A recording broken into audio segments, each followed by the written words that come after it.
सवालों के घेरे में खड़ा करने वाला जासूसी सॉफ्टवेयर पेगासस एक बार फिर चर्चा में है। कई देशों की राजनीति हिला चुके पेगासस स्पाईवेयर को इजरायली फर्म NSO ग्रुप ने डेवलप किया है। महज एक दशक के अंदर ये सॉफ्टवेयर दुनिया का सबसे शक्तिशाली स्पाईवेयर बन गया है। चलिए जानते हैं कि आखिर क्या है पेगासस और इसकी शुरुआत कैसे हुई। पेगासस एक स्पाईवेयर या जासूसी सॉफ्टवेयर है जिसे इजरायली फर्म NSO ग्रुप ने डेवलप किया है। स्पाईवेयर एक ऐसा सॉफ्टवेयर होता है जिसे आपके फोन या कंप्यूटर डिवाइस में एंट्री करने, आपका डेटा इकट्ठा करने और आपकी सहमति के बिना इसे किसी थर्ड पार्टी को फॉरवर्ड करने के लिए डिजाइन किया जाता है। पेगासस शायद अब तक का सबसे शक्तिशाली जासूसी सॉफ्टवेयर है। यह स्मार्टफोन में घुसपैठ करने और उसे सर्विलांस या निगरानी डिवाइसेज में बदलने के लिए डिजाइन किया गया है।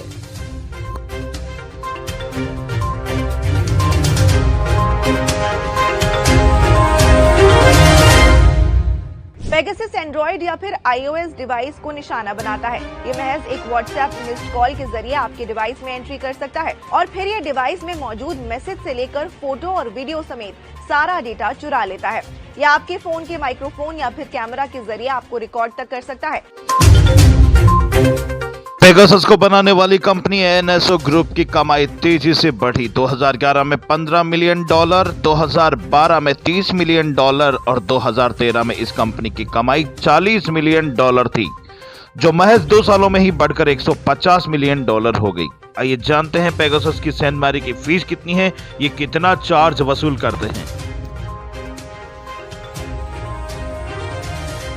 इकोनॉमिक टाइम्स की रिपोर्ट के मुताबिक पेगासस के एक सिंगल लाइसेंस की कीमत 70 लाख रुपए तक हो सकती है।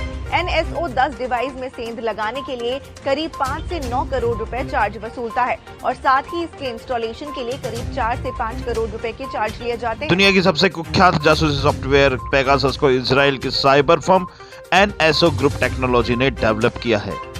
NSO कंपनी की स्थापना इजराइल की आर्थिक राजधानी कहे जाने वाले शहर तेल अवीव में 2010 में हुई थी। NSO की स्थापना 3 लोगों नींव कर्मी शैलेश, हुलियो और ओमरी लवी ने की थी। इन तीनों के नाम के पहले अक्षर को मिलाकर NSO कंपनी बनी थी, जिसका हेडक्वार्टर तेल अवीव के पास के शहर हर्जिलिया में है। अब तक ये सॉफ्टवेयर कई देशों को बेचा जा चुका है, जिनमें से भारत और अमेरिका जैसी ताकतें भी शामिल हैं। आइए जानते हैं NSO ने किस प्रकार अपने इस सॉफ्टवेयर की मार्केटिंग की और कई देशों को बेचा। खुफिया एजेंसियों के साथ काम कर चुकी और मिलिट्री ट्रेनिंग ले चुकी NSO की टीम ने साल 2011 में ही पेगासस को डेवलप कर लिया था, लेकिन इसे बेच पाना आसान नहीं था। फिर NSO के चेयरमैन के रूप में मेजर जनरल एविगडोर बैन गेल की एंट्री हुई। सैन्य अधिकारी होने के चलते जनरल एविगडोर के जरिए NSO और इजरायली सरकार की साझेदारी हो गई। इसके बाद NSO ने तय किया कि वे निजी कंपनियों के बजाय सिर्फ अलग अलग देशों की सरकारों को ही अपना सॉफ्टवेयर बेचेंगे। पेगासस को सबसे पहले मैक्सिकन सरकार ने ड्रग माफियाओं के खिलाफ कार्रवाई के लिए इस्तेमाल किया था, लेकिन बाद में इसे विपक्षी नेताओं और कुछ पत्रकारों के खिलाफ भी इस्तेमाल किया जाने लगा। हालांकि कंपनी का दावा है कि पेगासस को लोगों की निगरानी के लिए इस्तेमाल नहीं किया जाता है, लेकिन दुनिया भर की सरकारों ने इसका उपयोग टारगेटेड लोगों की जासूसी में जमकर किया है। भारत में कब और कैसे इंट्रोड्यूस हुआ पेगासस, आइए जानते हैं।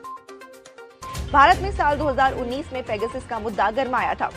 न्यूयॉर्क टाइम्स की रिपोर्ट के मुताबिक साल 2017 में पीएम नरेंद्र मोदी के इजराइल दौरे के दौरान भारत और इजराइल के बीच करीब 15,000 करोड़ रुपए की डिफेंस डील हुई।